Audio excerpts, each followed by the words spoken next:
POCSO కేసులో బండి భగీరథ్ కు మల్కాజ్గిరి కోర్టు తాత్కాలిక బెయిల్ మంజూరు చేసింది.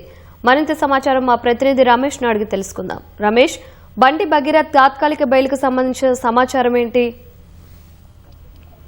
పేట్ బస్టిడ్ పోలీస్ స్టేషన్ లో పోక్సో కేసులో బండి భగీరథ్ ను అరెస్ట్ చేసిన సంగతి తెలిసింది. అయితే నిన్న మల్కాజ్గిరి పోక్సో కోర్టు బండి భగీరథ్ కు బెయిల్ మంజూరు చేయడం జరిగింది. కొద్దిసేపటి కిందనే అతను ఇటు చెర్లపల్లి జైలు నుంచి కూడా విడుదల కావడం జరిగింది. అయితే కేవలం తాత్కాలిక బెయిల్ అయితే ఇటు మల్కాజ్గిరి కోర్టు అయితే బెయిల్ అయితే మంజూరు చేయడం జరిగింది. తన ఇంజనీర్ పరీక్షల కోసం పరీక్షలు ఉన్నాయి, ఆ పరీక్షలకు అనుమతి ఇవ్వాలని చెప్పి కూడా ఆ కోర్టును బండి భగీరథ తరపు అడ్వకేట్లు అయితే కోర్టు దృష్టికి తీసుకురావడంతో కూడా వారం రోజుల పాటు అతను బెయిల్ అయితే మంజూరు చేస్తూ కూడా ఉత్తర్వులు అయితే జారీ చేయడం జరిగింది. ఈ నెల 26 వరకు కూడా ఈ తాత్కాలిక బెయిల్ మంజూరు అయినట్టు కూడా ప్రస్తుతం అయితే కోర్టు ఆదేశాలు ఇవ్వడం జరిగింది. అనంతరం మళ్ళీ తిరిగి ఇటు చెర్లపల్లి జైలుకి అయితే అతను రావాలని చెప్పి కూడా కోర్టు ఆదేశాలు ఇవ్వడం జరిగింది. అయితే కేవలం ఇతను సంబంధించి ఎగ్జామ్ పరీక్షలు పూర్తయిన తర్వాత తిరిగి మళ్ళీ జైలుకి మళ్ళీ వచ్చి ప్రొడ్యూస్ కావాలని చెప్పి కూడా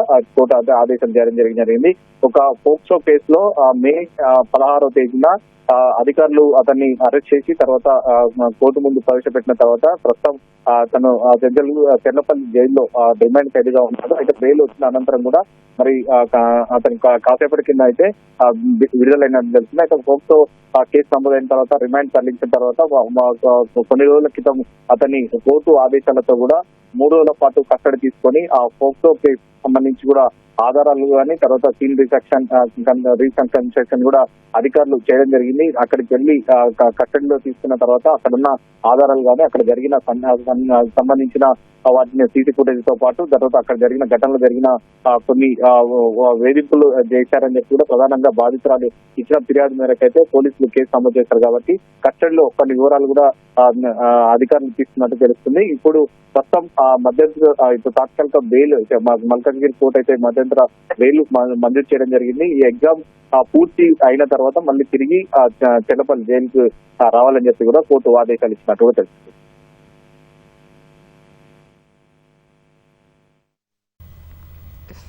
ధన్యవాదాలు రమేష్.